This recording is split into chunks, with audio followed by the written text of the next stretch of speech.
Imagine कीजिए एक ऐसी जगह जहां पानी किसी गगनचुंबी इमारत से भी ऊंचाई से सीधा जमीन की तरफ गिर रहा हो। है ना कमाल का विजुअल। भूगोल के इन्हीं चमत्कारों को आज डिकोड किया जा रहा है।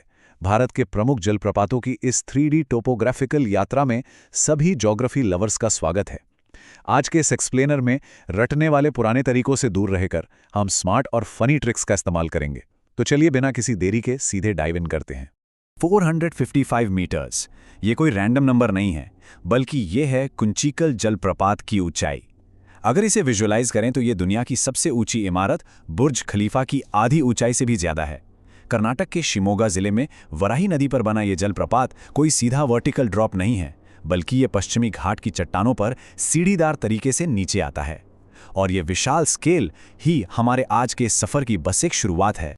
तो चलिए देखते हैं कि आज के हमारे इस रोड मैप में क्या क्या कवर होने वाला है। हम शुरुआत करेंगे जलप्रपात के निर्माण और रिकॉर्ड से, फिर मध्य और पश्चिमी भारत के फॉल्स, पूर्वी और दक्षिणी सुंदरता, पूर्वोत्तर और प्राकृतिक बाउंड्री बनाने वाले झरने, उसके बाद हाइट्स का एक तुलनात्मक ग्राफ और अंत में समझेंगे प्रकृति की जिद को। नंबर 1, जलप्रपात निर्माण और रिकॉर्ड। चलिए सीधे अपने पहले टॉपिक पर चलते हैं। सबसे पहला और बेसिक सवाल यही आता है कि आखिर ये विशाल झरने बनते कैसे हैं। इस 3D टोपोग्राफी को दिमाग में लाइए। जब एक नदी बहते हुए अचानक किसी खड़ी ढलान यानी स्टीप क्लिफ पर पहुंचती है तो पानी नीचे गिरने लगता है, लेकिन असली साइंस इसके नीचे है।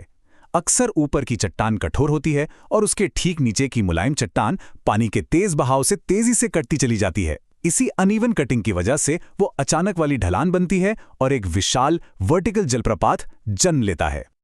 अब बात करते हैं वाटरफॉल्स के चैंपियन स्टेट की, यानी कर्नाटक। लेकिन इतने सारे नाम याद कैसे रहेंगे? हमारा दिमाग नीरस फैक्ट्स भूल जाता है, पर फनी इमेजेस नहीं। जैसे भारत का सबसे चौड़ा जलप्रपात है जोग जलप्रपात, जो शरावती नदी पर है।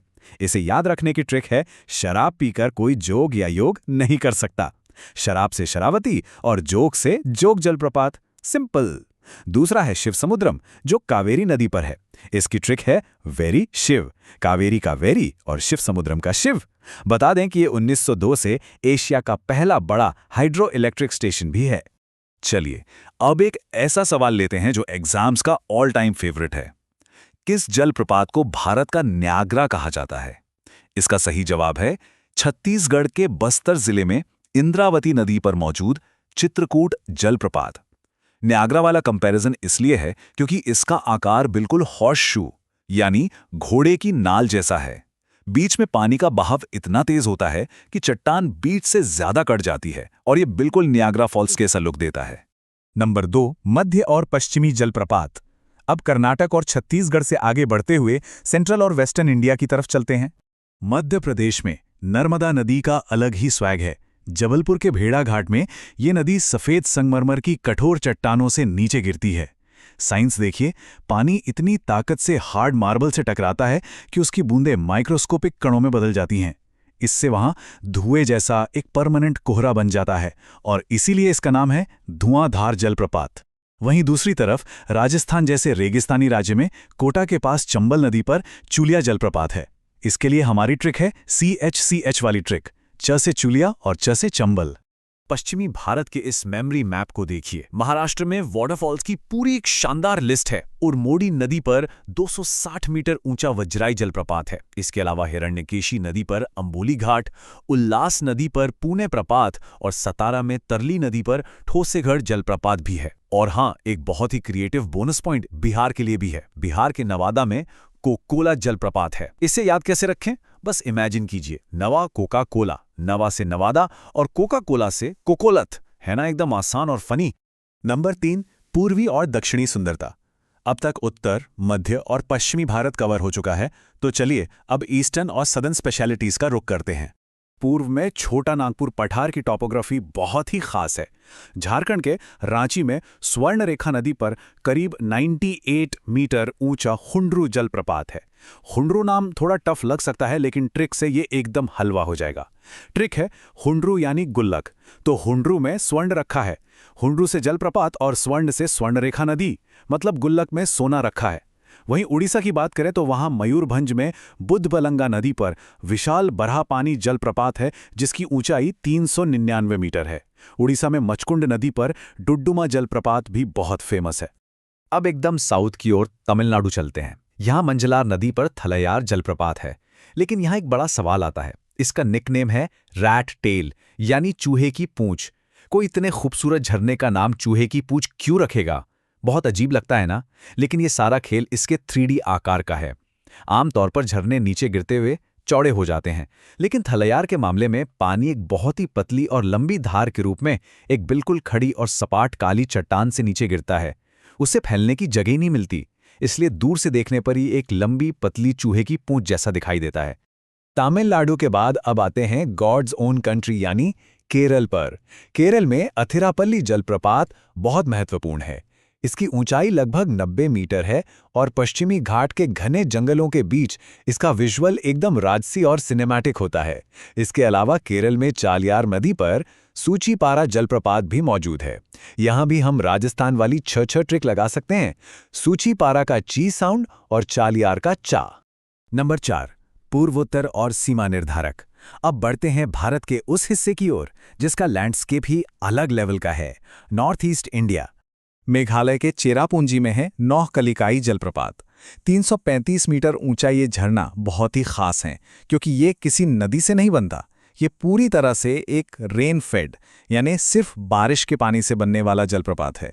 इमेजिन कीजिए, जब खासी हिल्स के पठार पर 1100 से 1200 सेंटीमीटर तक का भारी मॉनसून का पानी जमा होता है और एक साथ नीचे गिरता है, तब जाकर ये विशाल झरना बनता है। बारिश खत्म तो पानी भी कम। और यहाँ सभी एस्पिरेंट्स के लिए एक बहुत ही सॉलिड टिप है, अरुणाचल प्रदेश का सिरकी जलप्रपात। परीक्षाओं में बार बार पूछा जाता है, तो इसे बिल्कुल मत भूलिएगा। इसी के साथ एक और बेहद इंपॉर्टेंट कैटेगरी आती है बाउंड्री मेकर्स यानी सीमा निर्धारक की। नदियां और जलप्रपात अक्सर 2 राज्यों के बीच डिवाइडिंग लाइंस का काम करते हैं और एग्जामिनर्स को ऐसे सवाल बहुत पसंद आते हैं। मुख्य रूप से 3 पर फोकस करना है। पहला, मांडवी नदी पर दूधसागर, जो कर्नाटक और गोवा का बॉर्डर बनाता है। इसका वो ट्रेन वाला व्यू तो बहुत फेमस है, एकदम सिनेमैटिक। दूर से लगता है जैसे पहाड़ से दूध की नदी बह रही हो। दूसरा है मचकुंड नदी पर डुडुमा जलप्रपात, जो उड़ीसा और आंध्र प्रदेश के बीच बॉर्डर का काम करता है। और तीसरा, कावेरी नदी पर होगेनकल जलप्रपात, जो तमिलनाडु और कर्नाटक के बीच की सीमा तय करता है।